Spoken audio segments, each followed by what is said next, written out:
안녕하세요. 백두산 금융연구소의 백두산입니다. 9월 12일 목요일 오후 3시 18분입니다.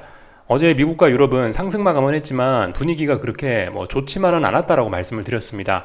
왜냐하면 물가 지표를 좀 부정적으로 봤기 때문에 그래서 금리나 기대감을 갖고 움직이던 친구들이 좀 상처를 입었죠. 그래서 좀 분위기가 그다지 좋지는 않았던 거라고 볼 수가 있겠습니다.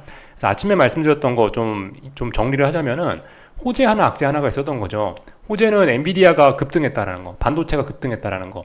젠슨 황 사장이 나와서 AI 성장 가능성이 더 높다 이런 이야기를 했잖아요. 그래서 앞으로 주식시장 더 좋아질 수 있어 이런 식으로 이걸 호재로 인식한 게 하나 있었고, 또 하나는 또 하나 악재는 뭡니까? 물가 지표, 그죠? 물가 CPI가 일부가 좀 부담스럽게 나온 거. 이거는 분명히 시장에 악재로 일단 작용했다라고 볼 수 있겠습니다. 실제로 이 지표 발표되고 나서 시장은 급락 폭락을 했었고, 급락 폭락하던 시장을 엔비디아 사장님이 나와서 들어 올린 겁니다. 그래서 엔비디아와 대형주가 끌어올라가서 지수가 끌어올려지니까 다른 종목들도, 빠지던 종목들도 덩달아 올라오는 그런 모습들이 좀 나타났고, 그렇기 때문에 어젯밤 내용을 보시면 러셀 지수나 이런 것들은 좀 부진하고 나스닥과 반도체 지수 이런 것들이 굉장히 많이 급등하는 이런 모습들 나타났죠. 이거는 호재, 이거는 악재라고 일단 볼 수가 있겠습니다.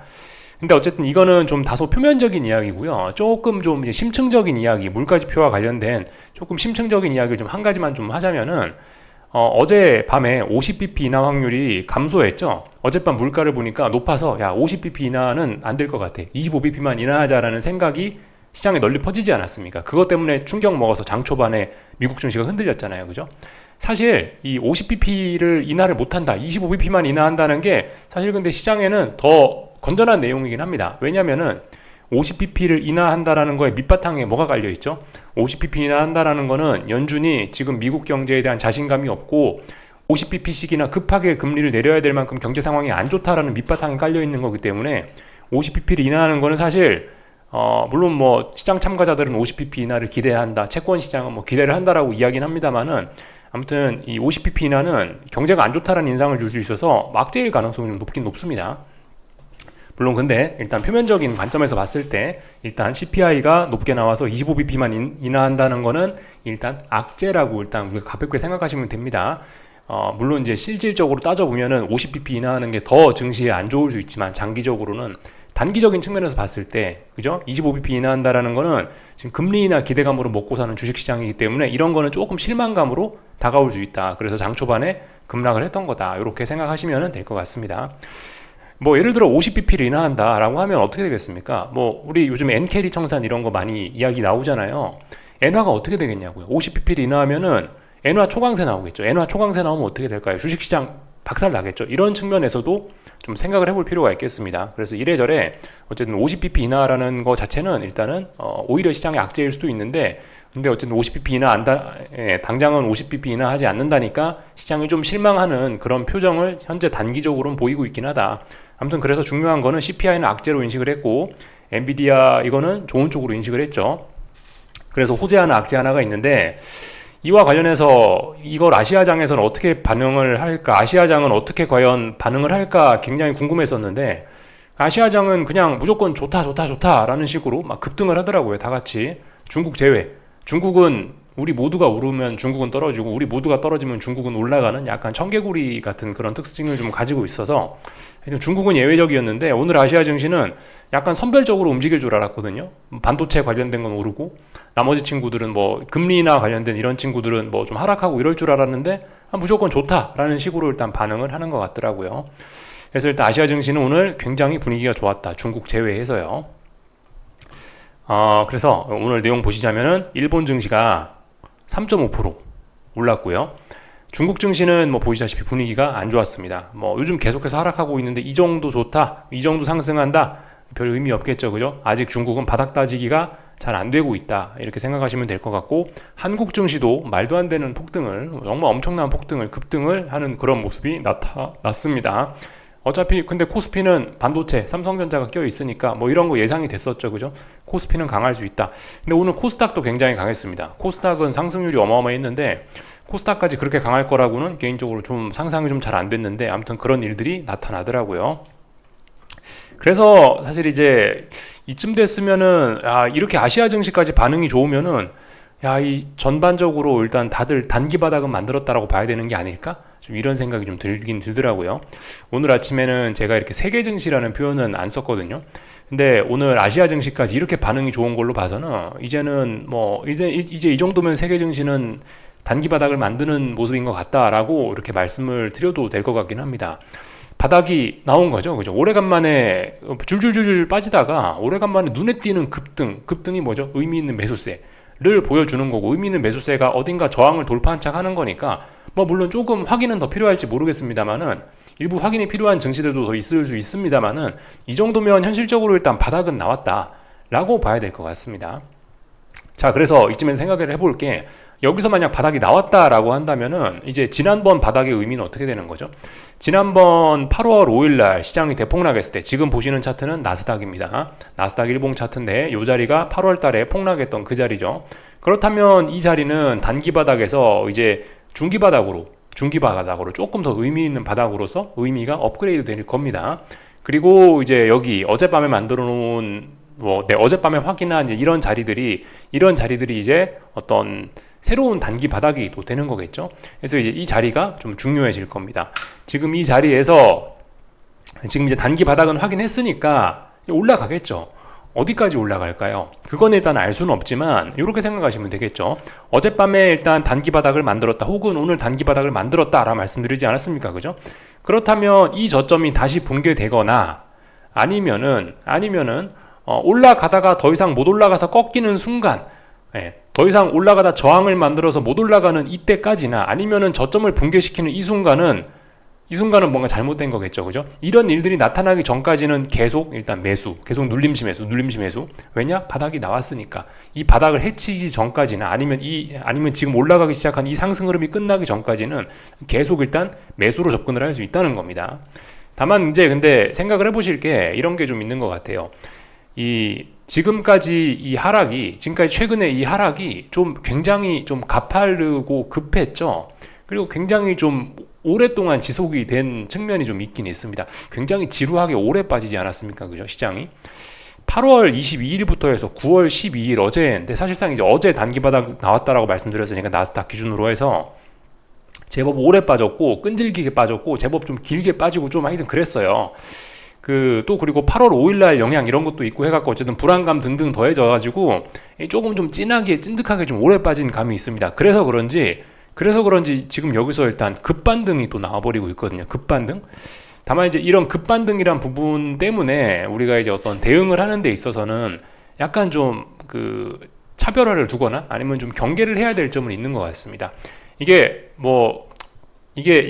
비교적 좀 차분히 이런 식으로 이제 바닥을 다지면서 올라오지 않을까라는 시나리오를 가지고 있었는데, 예상외로 이제 엔비디아를 급등시키면서 지금 확 들어올렸잖아요.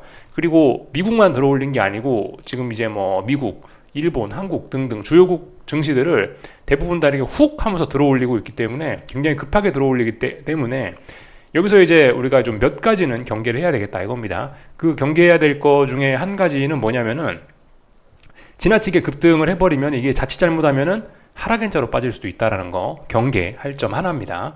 그리고 또 하나는 뭐냐면은 일단 어쨌든 근데 눌림시 매수라 말씀드렸죠. 눌림시 매수인데 추격은 좀 부담스럽다라는 겁니다.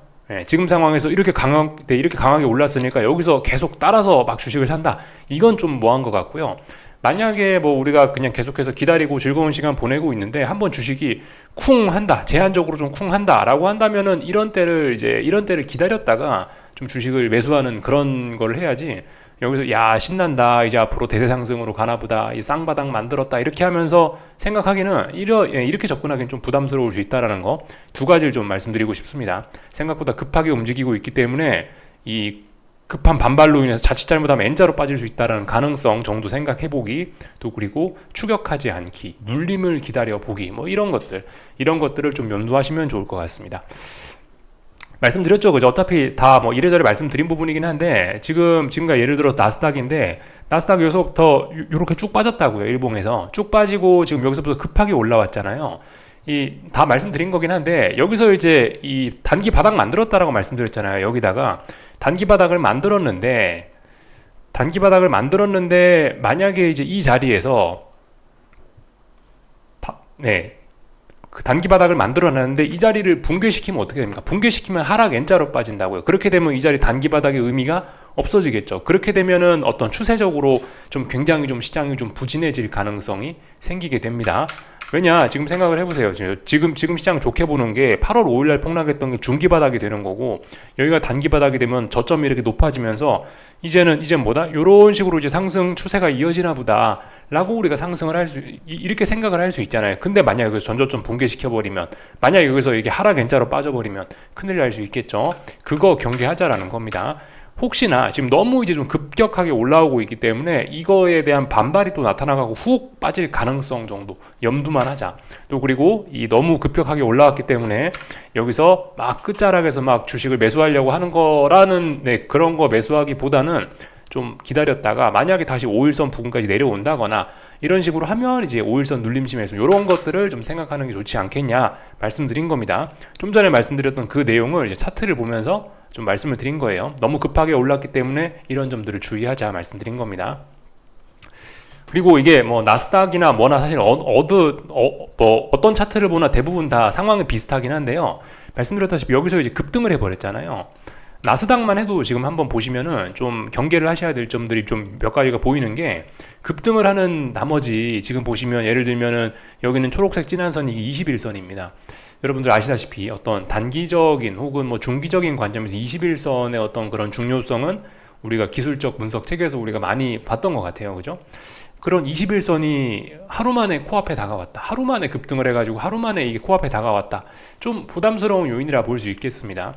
이런 점들을, 이런 저항을 잘 소화하지 못하면 이 하락 N자로 빠질 수 있는 겁니다. 물론 이런 저항이 있기 때문에 여기서 눌림 같은 게 나온다. 적당히 뭐 5일선 정도까지나 뭐 눌림이 나온다. 그러면 눌림시 매수를 하면은 된다라는 건데, 아무튼 여기서의 피로감이 너무 과해가지고 훅 빠져서 자칫 잘못하면은 N자로 빠질 가능성도 생각해야 된다라는 겁니다. 여기는 딱딱한 바닥이 아니에요. 말랑한 바닥입니다. 아직까지는요. 제대로 검증되지 않은 말랑한 바닥. 그렇게 붕괴될 수 있는 바닥이라는 걸 생각을 해봐야 되겠어요. 여기는 좀 튼튼한 바닥입니다. 이제 8월달 초에 폭락했던 저 자리는요. 아무튼 나스닥 기준으로 봤을 때 여기 21선도 지나가고요. 그리고 그토록 넘지 못해서 사람 애를 태우던 61선이 여기 또 지나간단 말이에요. 61선과 21선 멀지도 않습니다. 기껏 해봐야 지금 이제 한 61선, 21선까지 뭐 1.5% 내에 나스닥 지수 여기서 1.5% 더, 뭐 1% 정도 더 오를 수 있는데 그 1% 안에 중요한 저항이 두 개나 있다. 혹시나 61선을 뭐 조금 넘어갔다라고 칩시다. 그러면 또 지난번에 분봉에서 그렇게 우리 강조했던 자리 뭐였죠? 19,681 또 저 앞에 도사리고 있습니다. 그렇기 때문에 지금 나스닥 관점에서 봤을 때는 뭐 좀 전에 일봉에서만 봐도 딱 보이지만은 이 분봉에서만 봐도 여기 어마어마하잖아요. 이게 30분봉입니다. 나스닥 30분봉에서만 봐도 여기는 어마어마한 전적지예요. 그러니까 여긴 굉장히 무거운 저항이란 말입니다. 여기서 자칫 잘못하면 여기서 나온 매도세가 저점을 깨버릴 가능성도 있는 거죠. 그런 점을 좀 염두하자 이겁니다. 그만큼 좀 지금 뭐 좋은 순간일 수도 있습니다. 단기 바닥을 확인했고 좋은 순간이다 싶을 수도 있지만 한 번에 너무 급등을 해버렸기 때문에 무거운 저항이 있어서 좀 주의를 하셔야 될 부분이 있습니다. 어느 정도까지 하락을 하는 거는 눌림으로서 봐줄 수 있는데, 눌림시 매수가 맞는데 여기서 삐끗삐끗 잘못해가지고 이 매도세를 잘못 건드리면 벌들이 터져 나오면서 저점을 깨버릴 수도 있다. 이거를 좀 이제 주의하자 이겁니다. 했던 이야기를 뭐 이런저런 관점에서 차트 보면서 좀 다양하게 드려봤습니다. 지금 드린 말씀은 나스닥 차트 보면서 말씀드렸지만은 한국 증시에도 해당되는 이야기고 뭐 일본에도 해당되는 이야기고 뭐 전반적으로 이게 통용할 수 있는 그런 이야기입니다. 대부분 세계 증시 모양이 차트 모양들이 같아서 쭉 그냥 말씀을 좀 드려봤고, 하여튼 오늘 뭐 특별한 일은 없었습니다.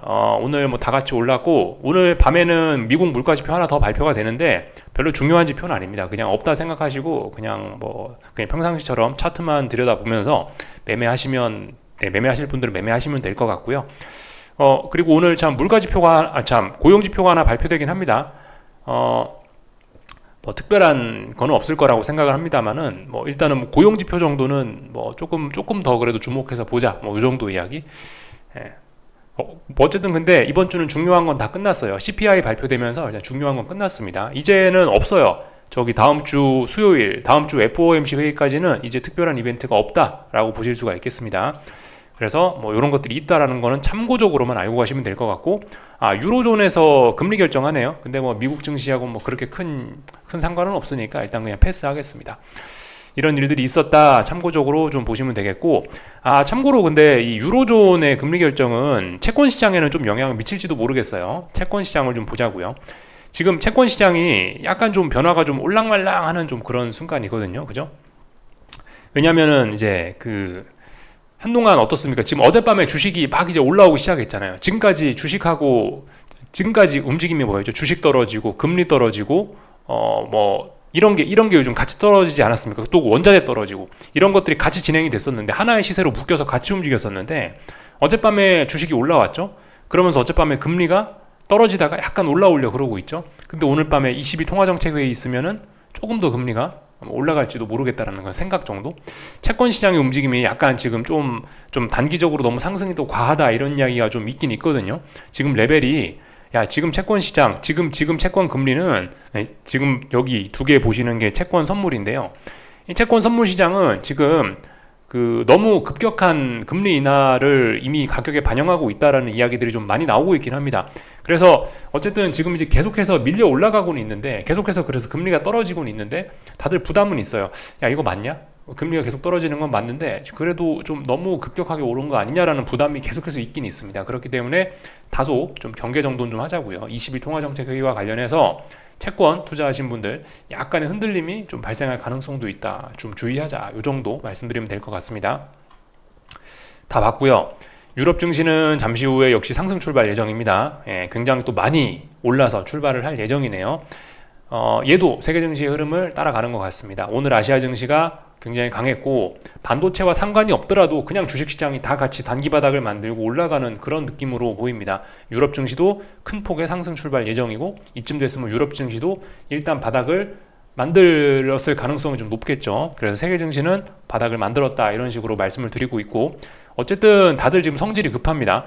굉장히 급격하게 이게 올라가고 있기 때문에 지금 당장 뭐 이걸 따라가는 것보다는 좀 이렇게 조금 눌리는 걸 좀 기다리는 게 낫지 않을까라는 생각입니다. 말씀드렸다시피 그죠, 한국 증시 입장에서는 지금 추석이 껴있죠. 추석이 껴있기 때문에, 또 그리고 추석 연휴 기간, 또 추석 마지막 날에 또 FOMC 회의까지 있기 때문에, FOMC는 큰 이벤트 아닙니까, 그죠? 그래서 뭐 어쨌든 좋은 기회, 이런 거는 FOMC 회의 이후에 있지 않을까라는 생각이 좀 있긴 있습니다. 어제 오늘 이렇게 해서 세계 증시가 단기 바닥이다 하면서 매수세를 확인은 했지만은, 그래도 분명히 뭐 추석이나 FOMC 회의까지는 뭐 계속해서 어떠했든 뭐 눌림시 매수를 할 수 있는 이런 기회들이 있지 않을까라는 생각을 좀 하고 있습니다. 아무튼 이제서야 어떤 신호가 등장한 거니까, 이제 보고 나서 이제 움직이면 되는 겁니다. 그죠? 뭐 물론 미리 신호가 발생하기 전에 미리 알고 움직이면 좋지만, 우리가 뭐 미래를 볼 수가 있습니까? 그죠? 사람은 미래를 못 보기 때문에 어쩔 수 없이 신호 등장하면, 신호등에 불 들어가면 이제 신호등 건너가는 게 맞는 거죠. 그죠? 이렇게 생각하시면 될 것 같습니다. 다 봤고요. 그래서 일단 유럽도 상승 출발 예정이다 말씀을 드렸고, 오늘 있었던 일들 이제 기술적인 이야기들 좀 하나씩 해보면서 마치겠습니다. 유럽 증시 좀 먼저 볼까 하는데, 유럽 증시 여기서 지금 독일 증시인데요. 독일 증시 차트 보고 계신데, 잠시 후에 1% 상승 출발 예정이죠. 1% 상승 출발하면 18,535면은 와, 여기서 독일 증시는 지금 18,535니까 대략적으로 여기서 출발합니다. 독일 증시도 이쯤 했으면은 단기 바닥 만들었다라고 이야기할 수 있을 겁니다. 그렇다면 앞으로 그림이 어떻게 될까요? 일단 단기 바닥은 만들었으니까 이런 식으로 상승의 N자 같은 거 생각할 수가 있겠죠. 조금 전에 나스닥은 어땠죠? 조금 전에 나스닥도 여기서 이렇게 저점을 일단 높이는 그림이니까, 이런 식으로 저점을 높이는 그림이니까 나스닥도 이런 식으로 이렇게 상승 N자, 이런 식으로 생각하실 수 있겠죠. 그죠? 이런 식으로 일단 이 저점 깨지기 전까지는 일단 위쪽으로 보고 좋게 볼 수 있는 겁니다. 지금 이 저점이 높아졌다라는 것이 중요한 겁니다. 저점이 높아졌다라는 게 중요해요. 물론 뭐 잘못될 수도 있습니다만, 일단은 단기 바닥은 나왔으니까, 단기 바닥 훼손이 안 됐으니까 좋게 보자 이거예요. 특히 유럽 증시는 어떻습니까? 굉장히 좋다고요. 독일 증시 지금 여기서 출발하게 되면 굉장히 강력한 매수세, 한 번에 단기 바닥 확인해서, 물론 이제 급등에 대한 피로감으로 약간 조정은 나올지 모르겠으나 여기쯤에서 바닥이 나오면 이렇게 해서 N자로 이렇게 올라가거나 그렇게 되면 상승에 대한 목표치가 굉장히 많이 열릴 수 있다. 지금 지난번 이 8월 초에 폭락했던 거에 대한 피로를 폭락했다가 V자형 반등에 대한 피로를 매우 잘 푼 거고, 이렇게 올라간다라고 하면 정말 멋진 상승이 될 수도 있을 겁니다. 그렇기 때문에 제가 뭐라 말씀드리죠. 아직까지는 시간이 있다. 물론 어떤 경기 침체 우려고 뭐고 이런 게 있습니다만은 당장 지금 막 시장이 대폭락하고 그러기는 아직 그럴 시간은 좀 아닌 것 같다. 아직까지 주식 상승으로 조금은 더 해먹을 수 있는 시간이나 어떤 그런 증시의 기초 체력이 있긴 있는 것 같으니까 일단 조금은 좀 더 좋게 보자. 이런 식으로 어제 저녁에 말씀드렸죠. 그런 관점에서 보시면 됩니다. 일본 증시도 그렇습니다. 일본 증시도 단기 바닥 만드는 모습이죠. 근데 좀 다소 다들 급진적입니다. 다들 한 번에 점프를 빵 해가지고 굉장히 많이 급등하는 이런 모습들, 좀 참 따라가기 어려운 움직임입니다만은 일단은 다 같이 급격하게 움직이고 있고, 얘도 결과적으로 같습니다. 저점이 높아지고 있다. 그리고 여기서부터 여기까지 올랐던 거에 대한 피로감을 요 정도 조정으로 끝냈으니까 이런 식으로 일단 N자로 일단 상승 목표치를 열어두고 볼 수 있다 이겁니다. 그래서 일단 이 정도면은 양호하죠. 이 정도면 일본 증시도 독일 증시도 상당히 양호합니다. 문제는 중국이죠. 그죠? 문제는 중국입니다. 미국의 금리 인하 이런 것들이 자꾸 뒤처지고 25bp밖에 못 내린다 그래서 그런지 하여튼 중국은 계속해서 부진합니다. 또 그리고 말씀드렸다시피 중국 증시는 약간 세계 증시와 이게 청개구리성으로 움직인다고요. 그죠? 다 같이 오르면 지 혼자 떨어지고, 다 같이 떨어지면 지 혼자 오르고, 그런 경향이 있는데 오늘은 다 같이 올랐으니 지 혼자 떨어지는 것 같습니다. 바닥이 확인이 안 되고 있습니다. 주의를 하셔야 될 부분입니다. 중장기적으로는 굉장히 매력있고 싸고 그럴 수 있는데 일단 중국 본토는 좀 아니다. 근데 홍콩은 조금 좀 그래도 좀 괜찮아 보입니다. 홍콩은 오늘 양봉도 보이고 있고, 중국을 원하시는 분들은 홍콩 쪽으로 관심을 가져보시는 게 좋을 것 같습니다. 얘는 제가 아직 차트를 자세히 뜯어보질 않아서 확실히 바닥이 나왔다 이렇게 강하게 말씀은 못 드리겠는데, 일단 세계 증시 분위기 괜찮다면 홍콩도 분위기는 괜찮을 수 있을 겁니다. 얘도 그렇다면 8월 초에 폭락했던 자리, 그리고 이번에 단기 바닥 나왔다면 이런 식으로 저점이 높아지는, 이런 식으로 해서 N자로 또 올라가는 그런 그림들 기대할 수 있을 겁니다. 그래서 일단 분위기는 좋다 이겁니다. 위안화 이런 것들은 전반적으로 일단 강세 추세 유지하고 있고요. 엔화도 아마 그럴 겁니다. 그죠? 엔화도 어쨌든 강세 추세 이렇게 유지가 되고 있습니다. 그러니까 아직은 일단 주식시장이 먼저 단기 바닥은 만들었습니다만 아직 이제 조금 좀 불안하고 그런 게 좀 있긴 있는 거죠. 이런 친구들이 좀 이렇게 위쪽으로 올라와 줘야, 그래야 주식시장도 이제 조금 좀 더 안정화되고 그러긴 할 텐데, 아무튼 얘네는 아직까지 환율시장은 이렇습니다. 환율시장은 아직까지 이렇다. 엔화 강세, 위안화 강세 이런 식으로 나타나고 있다. 아마 그 영향으로 오늘 원달러 환율도 그죠? 강세를 나타내긴 했을 겁니다. 얼마 안 강했지만 어쨌든 강세 흐름 얘도 나타내고 있다 이겁니다. 전반적인 내용들 좀 다 봤고요. 한국 증시 좀 내용 볼게요. 오늘 한국은 이제 선물 옵션 동시만길이었습니다.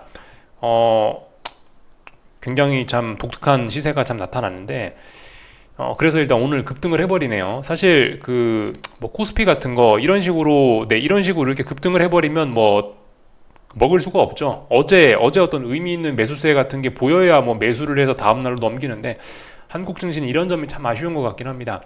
아침에 눈 뜨면 벌써 갭으로 빵 떠가지고 할 게 없어요. 뭘 할 수가 없어요. 그런 점이 조금 안타깝다라는 생각이 좀 있긴 있습니다. 아무튼 오늘 갭 상승으로 강하게 떠가지고 요거는 코스피고, 코스피가 오늘 2.1% 올랐네요. 선물이. 코스닥도 3.7% 올랐고요. 굉장히 많이 올랐습니다. 둘 다 원웨이 상승을 했다라고 보시면 될 것 같고요. 원웨이 상승이라는 건 이제 시작부터 전날 고점을 빵 넘어서서 그 자리를 안착해가지고 하루 종일 강한 거, 원웨이 상승. 그거 이제 원웨이 상승이라 하면 되는데, 이제 하루 종일 원웨이 상승을 했고요. 굉장히 좀 급격하게 많이 올랐습니다. 파생상품 만기 이런 거에 영향도 좀 있긴 있었던 것 같아요. 확실히 지난번에 코스피 코스닥이 이 하락하면서 좀 굉장히 많이 좀 어거지로 좀 눌린 측면도 분명히 좀 없지는 않습니다. 그래서 그에 대한 반발로 엄청나게 강력한 어떤 뭐 숏 커버링 뭐 그런 게 들어오면서 뭐 이렇게 네, 이런 식으로 이제 급등이 나타났다라고도 좀 볼 수 있을 겁니다. 그냥 차분하게 오를 수도 있었는데 그죠? 파생상품의 영향 그런 걸로 인해서 조금 더 과하게 좀 튀어오른 측면이 있는 것 같아요. 그렇기 때문에 좀 지나치게 좀 급격하게 좀 튀어 올랐기 때문에 이런 상황에서는 이제 바로 막 주식을 뭐 매수하고 뭐 그런 거를 생각하기보다는 조금 좀 내려왔다가 가는 거 좀 눌림시 매수를 이제 생각하는 게 맞지 않겠나 싶습니다. 조금 좀 눌림이 나와주기를 좀 기대하는 게 맞지 않겠나 싶어요.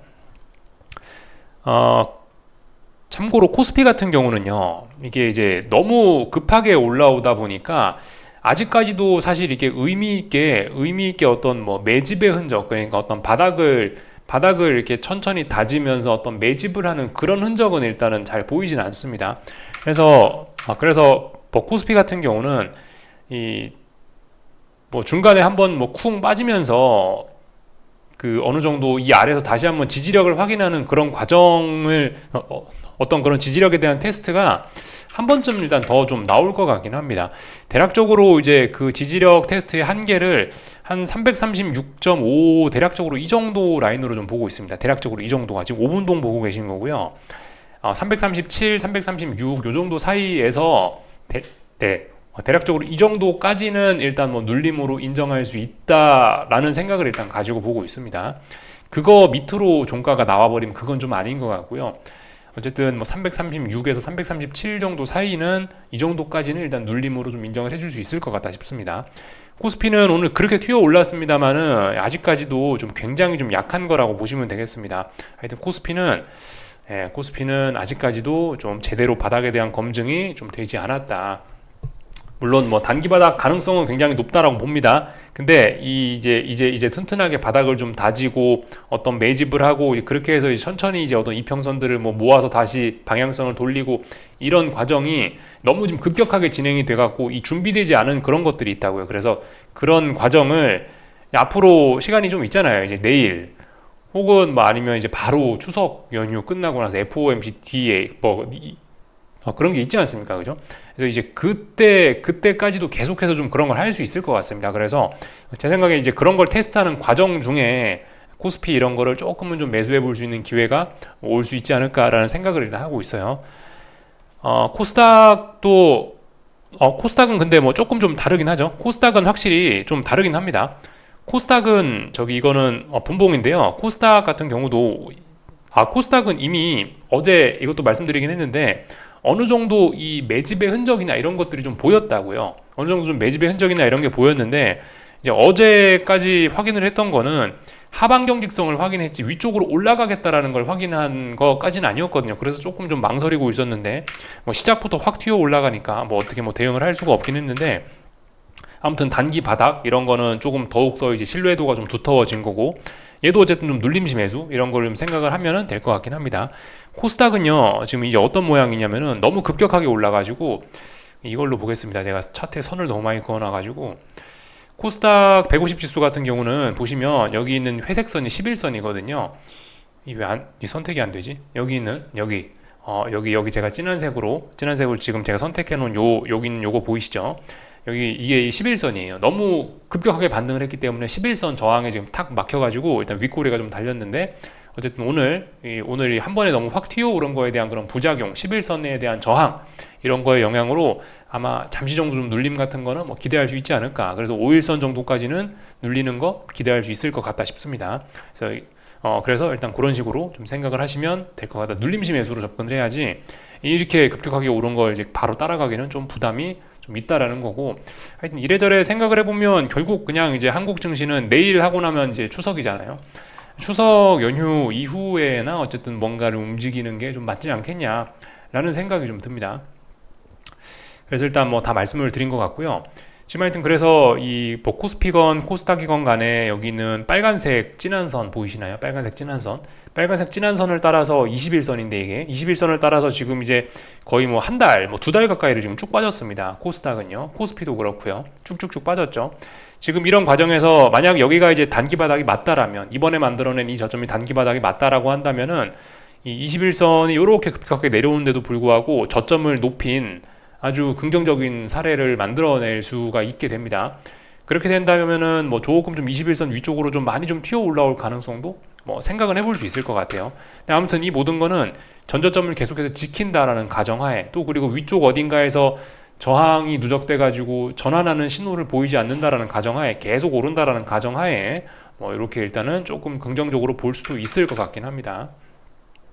코스피도 그래요. 코스피도 지금 보시면 여기는 빨간색 진한 선이 21선이죠. 이런 게 쭉쭉쭉 떨어지고 있는데 계속해서 이제 뭐 지난 한 달, 두 달 가까이를 21선이 쭉 떨어졌는데 이 과정 중에서 오래간만에 한국 증시도 저점을 높이는 그런 긍정적인 모습을 봤기 때문에 물론 전반적인 추세는 지금 다 안 좋습니다. 코스피고 코스닥이고요.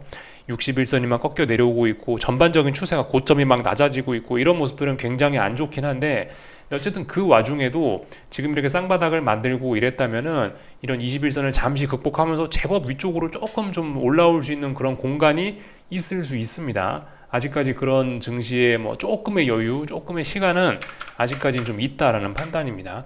그래서 뭐 이제서야 바닥을 다지는 것이고 뭐 그런 것이니 아무튼 조금 좀 이제 당분간 단기적으로는 좀 긍정적으로 좀 보시는 게 좋지 않을까. 다만 이제 움직임이 너무 급격하니까 좀 눌림시 매수로 이렇게 좀 생각하는 게 좋지 않을까라는 겁니다. 지금 저거를 따라가 봐야 변동성이 워낙 커가지고 이거 따라가 봐야 이거 자칫 잘못해서 음봉 하나 나오면 또 거지되고 막 또 다 털리고 또 그럴 수 있거든요. 그러니까 어쨌든 좀 약간 좀 여유로운 생각을 갖고 아유 난 눌림이 나오지 않으면은 상대를 안 할란다 뭐 눌림을 좀 기다려보자 좀 약간 이런 배짱도 좀 필요할 것 같긴 합니다.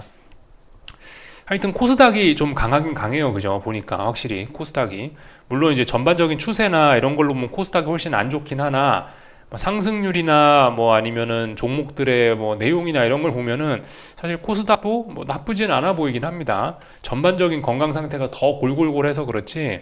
예. 하여튼 오늘 코스피에서는 역시 의료 정밀 뭐 이런 것들 그죠? 그러니까 뭐 제약바이오 이런 것도 움직였고 하여튼 오늘 어쨌든 원웨이 상승장이었기 때문에 전 종목 그냥 다 올랐습니다. 뭐 금리나 기대감이 후퇴했다 그런 거 없이 그냥 다 올랐어요. 반도체부터 뭐 제약바이오고 2차 전지고 간에 싹 그냥 다 올랐다 생각하시면 됩니다. 쭉 다 올랐죠, 그죠? 안 오른 게 없고 심지어 저기 경기 방어주까지 올랐고요. 코스닥도 그냥 뭐 싹 다 올랐다 생각하시면 됩니다. 전 종목 다 올랐다 이렇게 보시면 되겠습니다. 코스닥에서 보시면 코스피 상승 종목 765종목, 코스닥 1426종목 상승. 말 다 했죠? 전 종목 다 오른 겁니다. 어떤 파생상품 만기 이런 것까지 껴서 그냥 전 종목이 다 올라가는 그 무분별하게 전 종목이 다 올라가는 그런 일이 있었다 생각하시면 될 것 같고요. 삼성전자 뭐 이런 거 좀 잠깐 봐야 될 것 같은데 삼성전자 이거 아직도 바닥에 대한 확인이 더 필요합니다. 다행히 뭐 어제 엔비디아가 어떻게 돼서 삼성전자가 오르긴 했습니다만은 아직도 5일선 주변에도 못 가고 있어요. 5일선 터치도 못 하고 있습니다. 이거 아직도 시간이 더 필요하다라는 거죠. 그러니까 여기서 예를 들어 삼성전자가 한 번 더 삐끗할 수 있습니다. 그죠? 물론 여긴 이 저점을 낮출 것 같지는 않다라는 생각인데요. 여기서 한번 삐끗한다라 생각해 보세요. 그럼 코스피 한번 출렁하면서 그런 식으로 해서 이제 눌림의 찬스가 만들어질 수 있는 겁니다. 아직 삼성전자 이런 거 보시면 택도 없습니다. 아직. 예. 그렇기 때문에 지금 이제 뭐 지금 당장 코스피 지수는 좋을 수 있는데 이 삼성전자에도 시간이 필요하다고요. 내일. 근데 내일 지나고 나면 바로 추석 연휴기 때문에 바로 추석 지나고 네. 어쨌든 뭐 그렇기 때문에 너무 막 급하게 마음을 먹으실 필요가 없다. 이런 이야기를 좀 드리고 싶은 겁니다. 어쨌든 거의 다 빠지긴 했고 바닥일 가능성 높긴 높습니다만은 근데 얘는 아직 확인이 안 됐다고요. 그죠? 명확히 다른 모양이지 않습니까? 그래도 이 어쨌든 긍정적인 건 하이닉스 이런 종목들은 하이닉스 같이 지난번에 이렇게 3, 4거래일 이상 여기서 어떤 저점에 대한 그 괴로운 테스트를 미리 거쳤던 친구들은 오늘 탄력이 상당히 좋지 않습니까? 그죠? 근데 탄력이 좋아도 너무 좋아가지고 바로 21선이나 아니면 여기 위쪽에서 내려오는 이런 추세선 같은 거에 저항의 영향을 받고 있어서 얘도 한 번쯤 더 쿵 하면서 좀 그런 악영향을 좀 받을 수 있습니다. 그래서 말씀드렸다시피 일단 긍정적으로 보자. 근데 너무 추격 말고 좀 눌림시 매수 이런 걸 생각하는 게 좋지 않겠냐 싶습니다. 그리고 오늘 LG 에너지 솔루션이라든가 뭐 다 올랐죠. 에코프로라든가. 사실 원래 반도체 오르면은 2차 전지 못 갈 줄 알았는데 오늘 원웨이 상승장이 나와버리면서 오늘 뭐 다 올랐습니다. 뭐 제약바이오, 셀트리온 이런 것도 좋았고 뭐 알테오젠 이런 것도 좋았고 그래서 하여튼 전 종목이 다 좋았다 이겁니다. 아무튼 중요한 거는 뭐 삼성전자 그죠? 삼성전자 아직 이런 모습은 모자라다. 이걸로는 아직 바닥을 논하기는 좀 그렇다. 근데 어쨌든 뭐 삼성전자가 한 번쯤 더 쿵 하면서 자빠지면서 코스피 지수가 하락을 하면 매수의 기회로 삼아보자. 이런 이야기 좀 드려봤습니다. 코스피 지수가 올라간다에 베팅할 수 있는 그런 기회로 활용해보자. 뭐 그런 이야기입니다. 다 말씀드린 것 같고요. 나스닥 아까 전에 좀 이야기 좀 많이 드리긴 했는데 조금만 좀 더 자세히 보시자면 일봉에서 21선 있다 말씀드렸죠. 그리고 여기 61선 저항 있다 말씀드렸고요. 조금 더 자세히 여기 그리고 일봉에서 이렇게 고점과 고점을 연결하면 내려오는 이런 추세선이 있습니다. 이 추세선이 마침 61선에 근접하기도 해요. 그렇기 때문에 어쨌든 지금 나스닥은 일단은 저항 뭉태기에 지금 머리 위에 엄청난 저항 덩어리가 있긴 있는 겁니다. 물론 그런 저항도 무시할 만큼 강력한 매수세가 등장한 건 맞는데요. 어쨌든 일단 무거운 저항이 있으니까 어떻게 될지 일단 좀 보긴 보자고요. 삐끗 잘못하면은 이제 또 잘못될 수 있으니까 어쨌든 그런 경계 정도는 필요하다. 근데 아직까지는 어떤 매도세 이런 거 안 보이고 잘 올라가고 있다 이겁니다. 그리고 저기 분봉상에서 의미 있는 마디 가격들 몇 가지 좀 말씀 좀 드려야 되겠죠, 그죠? 위에서부터 19,680, 19,360, 19,110, 18,820 이런 자리들이 있습니다. 이렇게 차근차근 마디 가격들이 있는데 이 마디 가격들 어젯밤에 마디 가격을 한 번에 하나, 두 개, 세 개, 뭐 거의 뭐 네 개 가까이를 이렇게 움직였거든요. 이러면은 제 생각에 약간 반발이 좀 있긴 있을 것 같아요. 마침 그리고 지금 이 자리가 19,360, 지금 19,317, 16 이 정도에서 거래되고 있는데 이 정도가 지금 거의 21선에 터치한 가격이거든요. 거의 21선이거든요. 그래서 이 너무 좀 급격하게 너무 이렇게 움직인 거에 대한 거는 어느 정도 좀 대가가 좀 필요하지 않을까, 좀 약간 경계는 좀 필요할 것 같습니다. 추격은 조금 좀 위험하다, 뭐 개인적으로 그런 생각이 좀 있긴 있습니다. 이게 지금 옛날 같은 이런 나스닥 옛날 같은 이런 정배열의 시절이 아니란 말이죠. 지금은 근본적으로 지금은 이 혼조한 구간이에요. 보시다시피 저점과 저점이 높아지고 고점과 고점이 낮아지는 삼각 수렴형이란 말입니다. 여기서 앞으로 중장기적인 방향성을 어떤 방향성에 대한 고민을 하고 있는 그런 상황이기 때문에 위아래로 저항이 많고 지지가 많습니다. 그렇기 때문에 어쨌든 배틀을 좀 조금 짧게 잡고 좀 경계를 하시는 그런 플레이가 좋지 않을까. 어쨌든 근데 아직까지는 강하니까요. 시장이 단기 바닥은 만든 거니까 기본적인 마인드는 일단 눌림이 나오면 매수한다 라는 생각을 갖고 계시는 게 일단 좋을 것 같습니다. 채권 시장 말씀드렸다시피 약간 좀 경계하자고요. 주식 시장이 올라오면 채권 시장에서 지금 돈이 좀 빠져나갈 수 있다고요. 그런 점들 좀 경계해야 될 수 있다 말씀드렸고, 국제유가도 아마 바닥 다지기를 시도하긴 할 겁니다. 아마 지금 분위기상으로는 9월 10일 날 요날 폭락했던 게 언더슈팅이 아니었을까요? 그래서 지금 바닥 다지기를 시도를 하고 있는데 뭐 지금 현재 오후 3시 56분 시간으로는 이렇게 5일선을 올라오면서 어느 정도 회복을 시도하고 있으나 이 정도로는 아직까지 바닥 확인을 의미 있게 했다라고 하기가 조금 좀 애매합니다. 마치 삼성전자와 같이. 그러니까 이게 이제 크루드 오일, 국제유가 30분 봉인데 보시다시피 이 주황색 선이 5일선에 해당한단 말이죠. 진한 주황색이.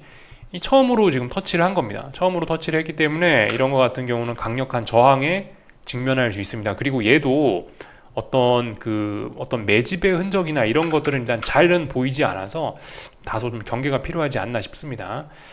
그래서 말씀드리는 게 지금 너무 어쨌든 좀 지난 하락이 너무 급격했기 때문에 그에 대한 반발로 강한 상승이 나오는 거 이해는 되는데, 그 강한 상승이 나온다라고 해서 이제 너무 이제 마음 급하게 먹고 막 추격하고 그런 거는 좀 위험할 수 있다. 결과적으로 이제 그 이야기를 좀 드리고 싶은 겁니다. 여기까지 하겠습니다. 궁금한 거 리플 남겨주시고 내일 아침에 뵙도록 하겠습니다. 여기서 마치겠습니다.